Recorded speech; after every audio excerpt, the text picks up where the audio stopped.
Hello, GHC youth. I hope you had an amazing week, and I hope that all of you found your way into your new groups. You know, it was such an exciting sight to see so many of you back at church for Sunday service this past weekend, and I'm just so glad that we can be meeting back together.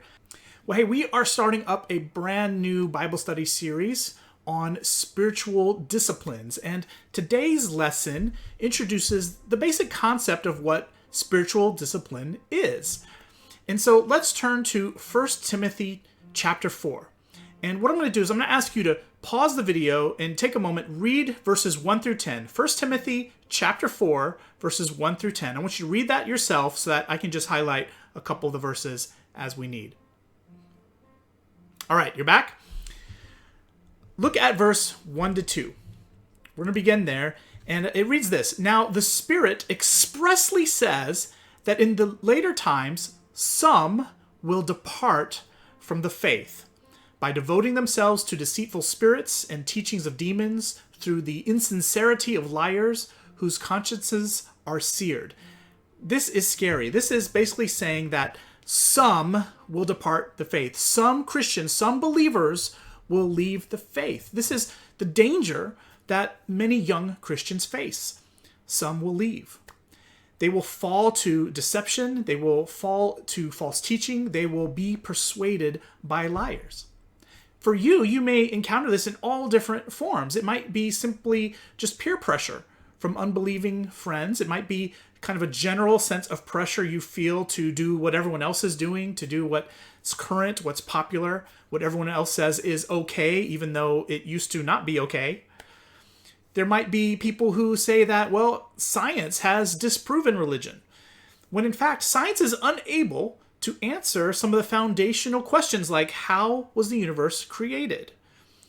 And how was life created? Religion answers both of those.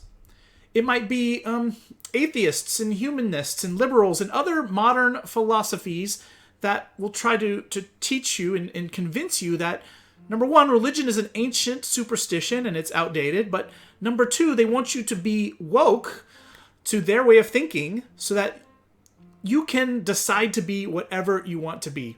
You can be whatever gender you want to be. It's okay for you to murder unborn babies. That anyone who disagrees with what they think is either racist or a bigot in some way because their way of thinking is the right way of thinking. It comes down to this. Sinful people want the approval to sin without any consequence. And if they can accomplish that by just saying that, hey, sinful and immoral things, hey, they're actually not sinful and immoral if you don't think they are. They approve themselves and they lure other people into their deceit. It lures believers away from faith and into sin. Here's the thing. This is not a new thing. This is not a new trick. Satan has been doing this. He's been deceiving people, manipulating people away from God since the first time he deceived, when he deceived Eve in the Garden of Eden. Next passage I want you to look at is verse 7. In the first part of verse 7, I have in blue. We're going to look at it in two parts, but the first part is simply this. Have nothing to do with irreverent, silly myths. Have nothing to do with irreverent, silly myths. And this applies to all the false teachings and deceptions and stuff. It's quite simple. Have nothing to do with it. You can't live 1 foot in the church and 1 foot in the world. You have to draw the line somewhere. So how do you protect yourself from falling away from the faith? How do you stay in the truth? It's quite simple, and the answer has to do with actually this question: why is it so easy to be deceived? Well, we are deceived when we aren't familiar with God's truth, or that when we choose to disobey it.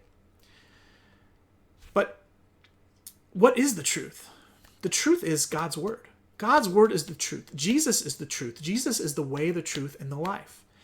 And if you aren't familiar with the truth, you won't even know that you're being deceived. And that's no excuse. God didn't say, oh, well, you didn't know better and let you off the hook. You either did right or you did wrong. You either did good or you did evil. You know, some of you, I know, have a strong shoe game. You know what's hype. You know what everyone wants. You know what's popular. You might have a pair or two of special collab Nikes or Boosts or something like that. You might also know that in those kind of high-end collector shoes, there are a lot of fakes. There are a lot of knockoffs. And you might get scammed if you don't know exactly how to tell a genuine shoe from a fake. So there's some companies like StockX where the seller will send the shoe and they will examine it and they will decide if it's genuine or not. They will approve it or they will reject it. And what this does is it protects the buyer from getting scammed. So StockX is useful. It's a useful middleman to verify the truth about the shoe. But you can't rely on other people to be your middleman when it comes to God's truth, when it comes to your faith. Don't get scammed by people who tell you something and you just believe it. And you don't know it's a knockoff. You don't know it's a fake. Research it yourself and know for certain whether or not what they're saying is true teaching or not. Paul's instruction for your spiritual strength is simple. Have nothing to do with the false teachers, with the deceptions, with the scammers. Train yourself so that you can tell the difference. You have that discernment to tell what's true, what's false, what's right, what's wrong, so you won't get scammed. Have nothing to do with all the counterfeit stuff. Stick with God's truth. The third part of the passage I want to look at is the second part of that verse, and it says, rather, train yourself for godliness. And this is the main point of today's lesson. This is how we stick to the truth. We have to train yourself for godliness.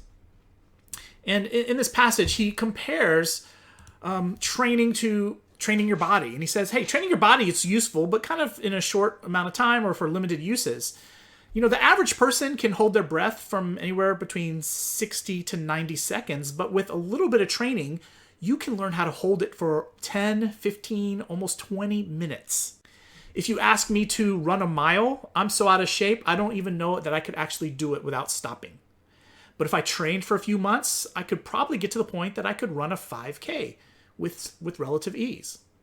In everything we do, we start off with no experience. We don't know what we're doing. We have no expertise. It takes learning and practice and training. Your faith is exactly the same, except that instead of just learning something very that's useful only in very specific situations, your whole life benefits when you are training in godliness. But the cold truth is that some of you have been in the church your whole life, since preschool.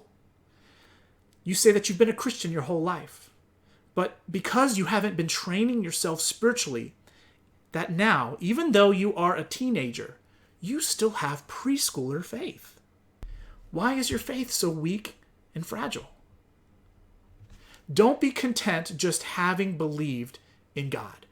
You might be saved, but without continued learning and training and practice, you'll be unprepared and you'll be weak for your life in this world. Life, it gets tougher, it gets more complicated, more challenging. Jesus, however, gives you everything you need to overcome this world. And I want to share with you one last thing.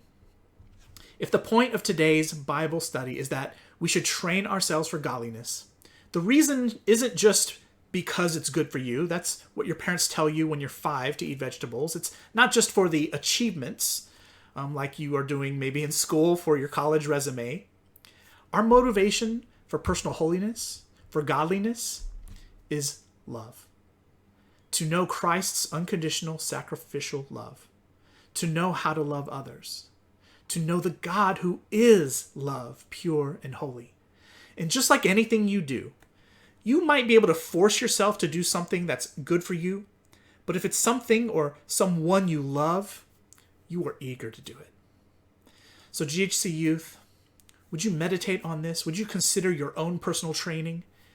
And may you be eager in your love for Christ to train yourself so that you are protected from the dangers of this world. GHC Youth, hope you have a blessed week, and I hope to see you soon.